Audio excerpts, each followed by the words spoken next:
Welcome to another episode, everyone. This racist killer thinks she got away with killing her husband. She did not. Let's get into it. How often have you talked about killing someone? Oh, Lord. No, seriously. This is 30-year-old Victoria Worth being questioned about her husband's death. Months earlier, she had begun planning her husband Shane's murder, determined to make it look like a... That was until Shane's final words turned the investigation upside down. Shane, can you hear me? I didn't do it. Okay, everything will be all right.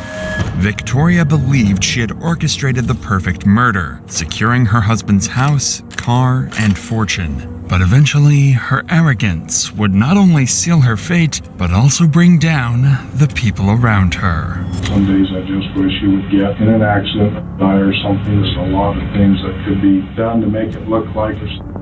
This is the time to tell the truth. I am. This wasn't planned. This wasn't supposed to happen.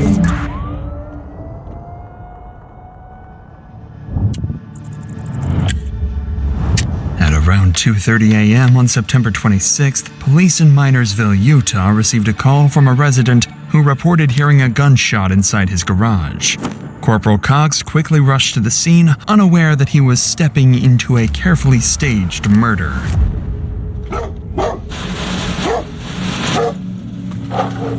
Hello!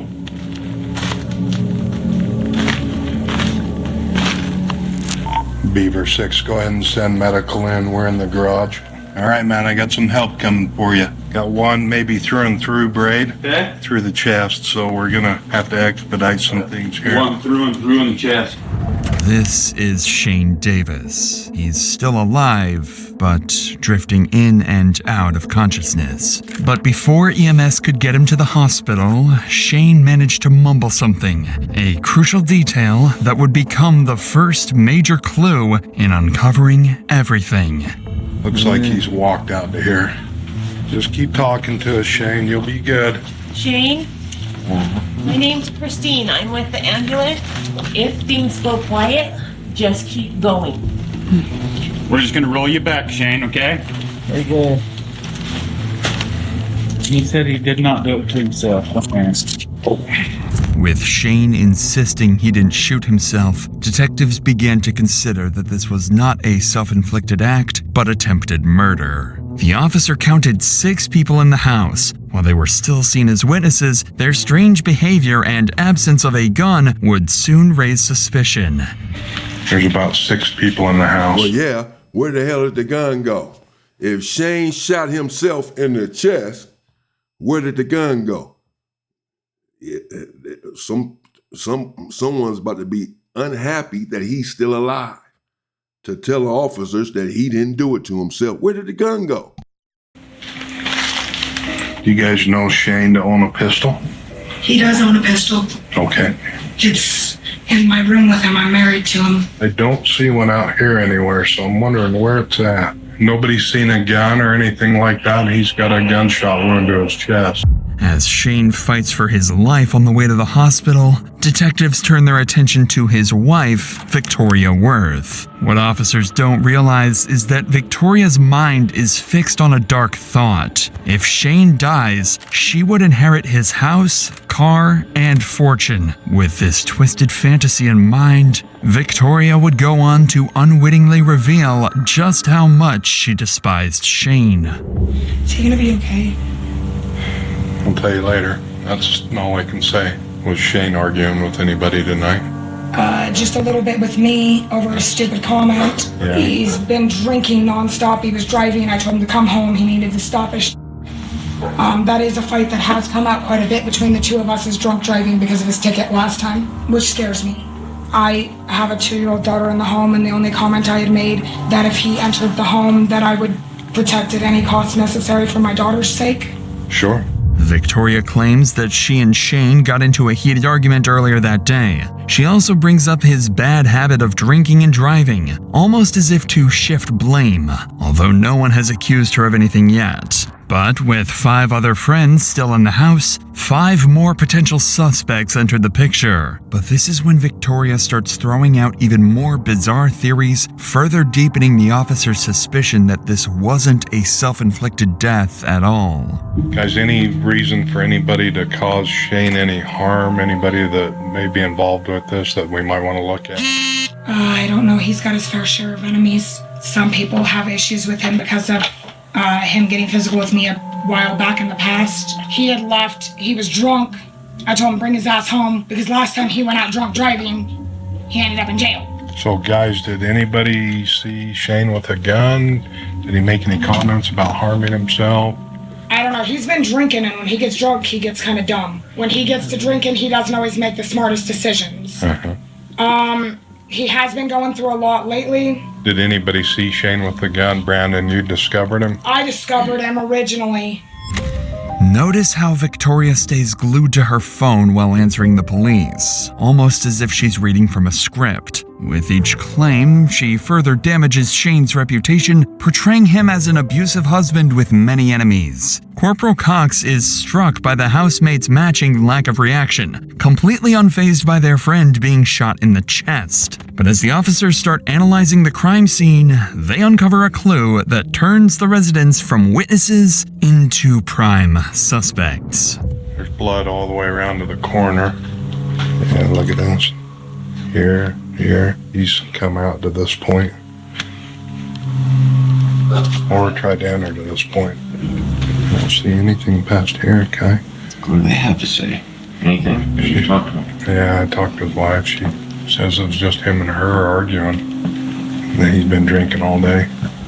A trail of blood led from the garage into the kitchen, suggesting Shane Davis was either moved after being shot or had tried to escape, casting serious doubt on Victoria's version of events. Detectives pressed on, unaware that everyone but them knew who had shot Shane and why the gun was still missing. Well, I don't know how well you guys know him, but he scares the living hell out of me. Since I do have a 2-year-old in my home, I will do whatever it takes in my power to protect my daughter at any cost necessary. Now, you said Shane did have a pistol, from what you told me earlier. He has a pistol. It's in my room. I can actually show it to you. Yeah, just take me where and I'll look at it if you don't mind. Yeah, we do have... He has his own gun, and I have a rifle. Okay. So, they're both in here. Is that the only 2 firearms in the house? Yeah, his is right there. Okay. So that's his. Set that right there. And I have a rifle, which is... Okay, we can leave it right there, that's fine. What caliber? 7mm 08. Neither of these have been fired. And these are supposedly the only 2 in the home. We may have a shooter somewhere. Cox examined the rounds in each gun and concluded that none had been fired. With this revelation, the detectives returned to question the residents, unaware that Victoria was about to accidentally reveal a crucial piece of information pointing directly to the shooter. I mean, she's just sitting there, bro. She's on her phone. She doesn't care at all that her husband has been shot in the chest, accidentally, self-inflicted. Someone did whatever, however the bullet got there, it's in there, and that's your husband. He's on his way to the hospital fighting for his life. She hasn't asked one time, well, I guess she did ask earlier, is he gonna be okay? She hasn't asked lately, is he okay? Is he gonna make it? Did he die? She just sitting there chilling. I can show you the gun. I'm gonna protect my daughter. I'm gonna protect what are you talking about? She about to expose herself. We already know that someone in the house, or everyone in the house, knows that someone put the trigger on this individual and they know what happened to the gun. They're all playing dumb right now, though. Well, do me a favor, guys. Just everybody hang tight right here. I'm going to come back and get a statement from everybody. And Well, I don't know where my other partner is. I have 2. I'm polyamorous. He's been gone for a while, though, long beforehand. Okay. So he left earlier today and has been out and about for a while. Okay. Yep, just hang tight right here, guys.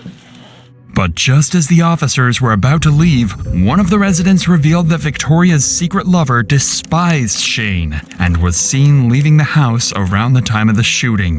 He identified the man as Mike Miller, someone well known to police for his considerable criminal record. Finally, the police have a lead, marking the start of the hunt for their primary suspect. The officers were now on the lookout for Mike, a likely suspect in Shane's death, or at the very least, someone with answers. A few hours later, after searching the nearby area, one car's license plate matched 27-year-old Mike Miller. To their surprise, Mike was compliant when approached and even agreed to come to the station for questioning. But while the officers expected denials and deflection, he would tell police exactly what had gone down. He proceeded to walk towards me and ended up going through the garage. I know she tried to keep him out of the house by keeping him pinned to the door. For a minute, she kind of kept him there, and then he got kind of pretty physical with her. He grabbed her wrist and he shoved her. And I told him, like, Shane, I will shoot you. You need to let her go. He wouldn't listen. I did what I did to protect him. I shot him. Without any pushback from the detectives, Mike admitted point blank that he shot Shane. But there was a reason for his unusual honesty. He would soon claim it was all in self-defense. She had me go tell him to shut the truck off, and I looked at him like, dude, I'm just telling you what I was told to tell you, because he does tend to at times get kind of physical when he's drinking. I wasn't going to just sit there and let him hurt the woman I love. I saw him as a threat to that household and to that child, and I did what I thought I had to do to protect him. I shot him. Pure self-defense and protection for that household. Despite Mike's apparent honesty, the police... No, that ain't really, I'm sorry, that's not... So far, that doesn't sound like no damn self-defense, man.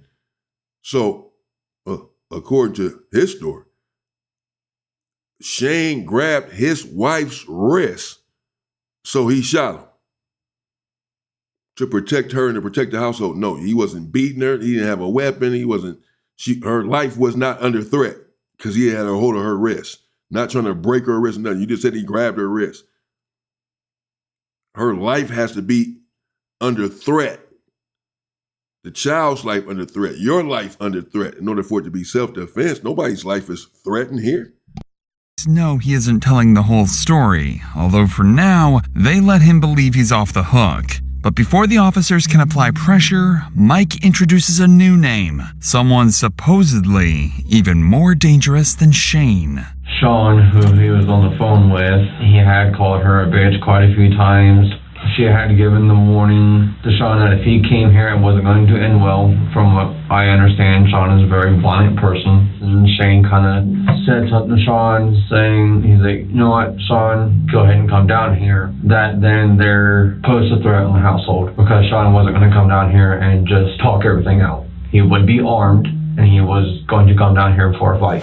According to Mike, Sean was a friend of Shane's who was moments away from arriving at the house, armed and ready for a fight. But since Mike had spent 5 hours on the run after the shooting, it's possible Victoria instructed him to tell the police this story and perhaps even to claim self-defense. However, Mike's self-defense argument was far weaker than he realized, and the detectives began pressing him on it. Why did you immediately go to the gun rather than try to physically stop him? Because there's two of you and just one of him. The light wasn't on, and like I said, it's really cluttered in that garage, so I would have ended up falling and stumbling. Hindsight 2020, is there a way that you would have handled this differently? Yes, if he hadn't been so stubborn. Yeah, I mean, but rather with using the weapon. And that's something I thought about throughout the night while I was driving, is that I probably could have handled that a lot differently, but like I said, he was already getting fairly aggressive with everyone else and pretty loud. As the officer points out, with multiple men in the home, subduing Shane wasn't just possible, it was the right thing to do. By now, Mike and Victoria's relationship seemed increasingly strange, and the officer realized this was likely something they would want to push on. And he was right. So has there been any, jealousy squabbles between you and Shane? I mean, have you like seen him with Victoria and became jealous? We've had our moments where, he wasn't really given a choice. Everything had came out that me and Victoria were together and had been together for quite some time and whatnot. She basically told him she was staying with me and that was that. He was going to have to deal with it or, end the relationship. Just as the officers suspected, jealousy and rage explained Mike's actions far better than self-defense. With their primary suspect now in custody, devastating news arrived from the hospital. Shane had passed away. As Mike prepared to be charged with manslaughter, Victoria believed her brilliant plan had succeeded and that she had outsmarted the police. But little did she know, her arrogance would eventually catch up with her. It's now 1 month after Shane's death, and Victoria is still living in his house, driving his car, and carrying on as if nothing had happened. She frequently visits Mike in jail and writes Facebook posts about how much she misses Shane. It seems that fateful night was behind her, and Victoria was free to live her dream life. But that was until something completely unexpected happened. On November 7th, the detectives received an anonymous tip to check Victoria's Snapchat account. While they weren't expecting much, after all, their primary suspect was already in custody, the investigation was about to be turned upside down. Unbeknownst to the police, Victoria had been planning Shane's murder for months over Snapchat with Mike. While Mike may have pulled the trigger, the messages made it clear that Victoria was the mastermind, with this new evidence showing that Victoria had conspired. People, you're not from the street. Stop acting like you are. Sitting here planning out and discussing a murder on social media, on Snapchat, which obviously the police can end up getting a hold of, as they did.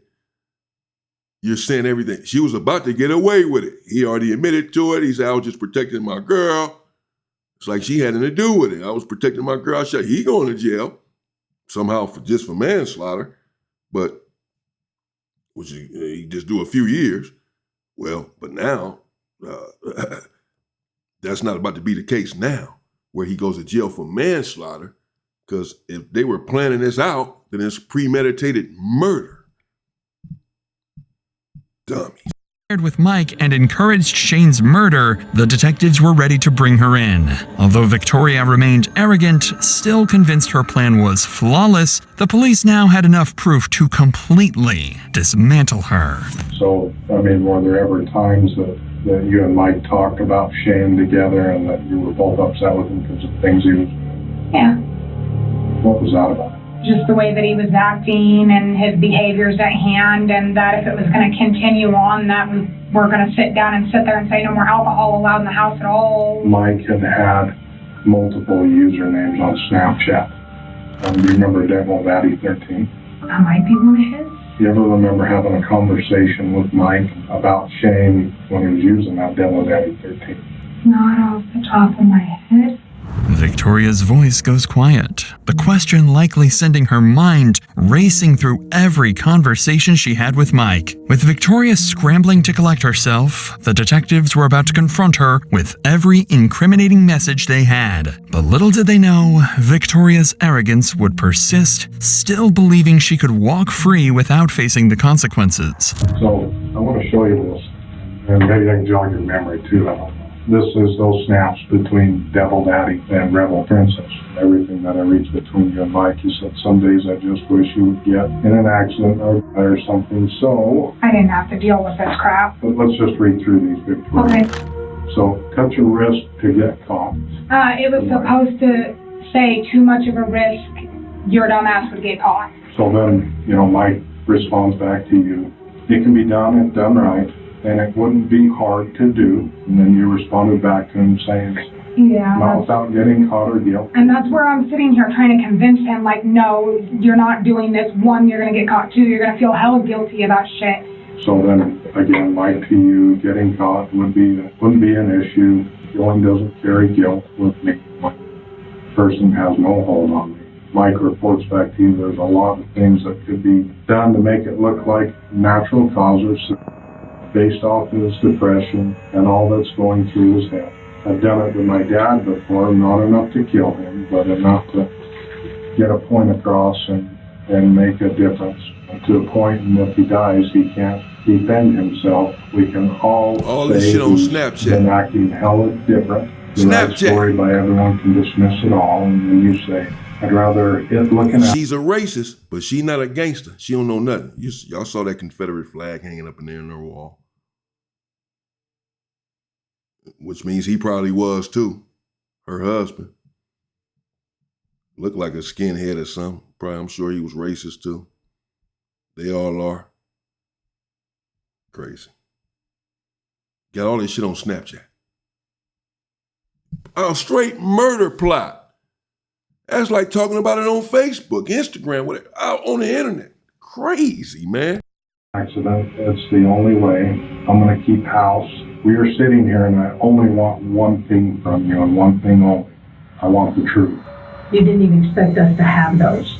Needless to say, Victoria indeed wasn't expecting this. Corporal Cox has just revealed a conversation from 2 weeks before Shane's murder in which Victoria explicitly expresses her wish for his death. Her intent is clear as day. I'd rather it look like an accident. It's the only way. Other messages, such as touch your wrist to get caught, reveal the meticulous planning that went into Shane's murder. Victoria is naive enough to try and explain the messages away, even claiming that she was actually trying to dissuade Mike from shooting Shane. But despite the overwhelming evidence, Victoria still had a plan to slip out of this predicament.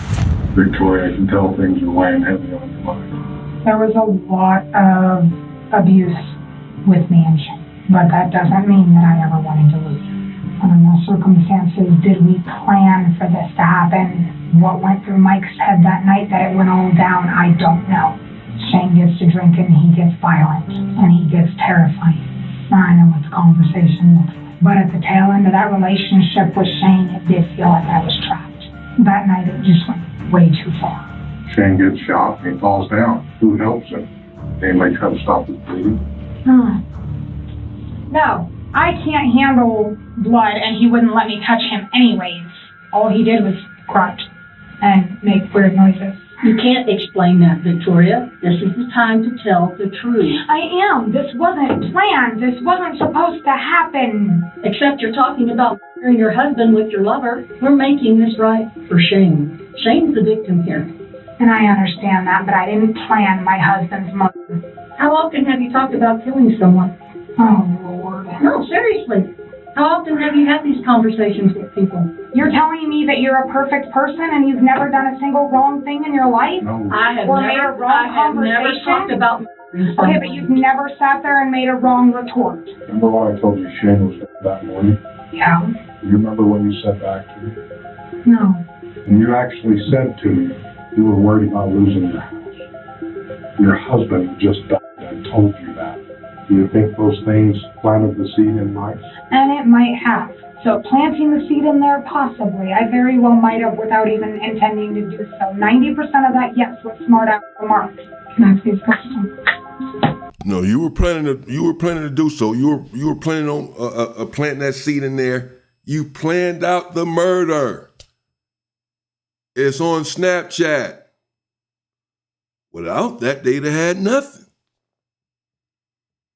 They got that from an anonymous call, an anonymous caller about these discussions on Snapchat, which means that someone else knew about the discussions that she was having with Mike on Snapchat in order to call in and tell about them. And the police went and got the messages. Without that, they had nothing on her. He in there saying, yeah, I shot him. He grabbed her wrist, so I shot him. I was protecting my girl. Like it had nothing to do with her. So she was good. It's like he just tripped out and shot him. He in love with her. He just shot the dude because he grabbed her wrist. You can't take her to jail for that. And they were not going to until the Snapchat messages came to the forefront. Dummies, man. I'll tell you this right now, absolutely no. What I have for you is an arrest warrant signed by the 5th District Court Judge. Seriously? Seriously. You are being placed under arrest right now. I did not kill my husband, and that will come up, and I will sit there and make sure of it. You guys are making a huge mistake. Victoria finally admits to planting the idea of murdering Shane in Mike's head. Unbeknownst to her, Corporal Cox has masterfully coaxed her into confessing and sealing the fate of her secret lover. Months after the murder, Victoria was finally arrested and escorted to Beaver County Jail, the same facility where her lover was being held. Mike Miller pled down from murder to manslaughter and received a sentence of 8 years to life. Victoria Worth was convicted of criminal solicitation and conspiracy to commit aggravated murder and sentenced to 3 years to life in prison. Damn. 3 years of life, 8 years of life, and 3 years of life. How does that work? How did he get a manslaughter? If they prove, because she got a conspiracy to commit aggravated murder, which means she was conspiring with Mike. So it's not manslaughter. They planned to kill a dude. They planned the murder. We're about to kill him. How is it manslaughter? It's like manslaughter is like an accident. Hit someone with a car accidentally. You wasn't trying to kill them, but they still gonna take your ass to prison and give you a manslaughter. I don't know. Let me know what y'all think in the comments, man. Crazy. Killed that dude. Her husband with her lover. Planned it out on Snapchat and almost got away with it.